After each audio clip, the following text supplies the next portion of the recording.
nandito naman tayo at nagbubukas ulit tayo ng isang connector road. Ito ay magbubuo ng koneksyon mula sa Cavitex hanggang sa C5.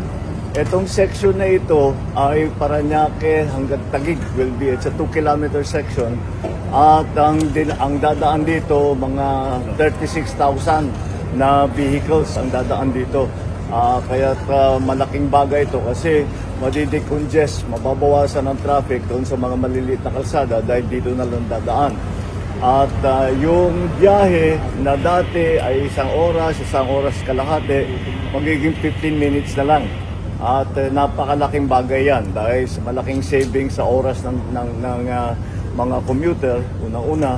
Pangalawa, kagaya ng ating mga laging iniisip ngayon dahil nga sa kaguluhan sa Middle East, ay napakalaking savings ito sa gasolina, sa crudo, sa fuel.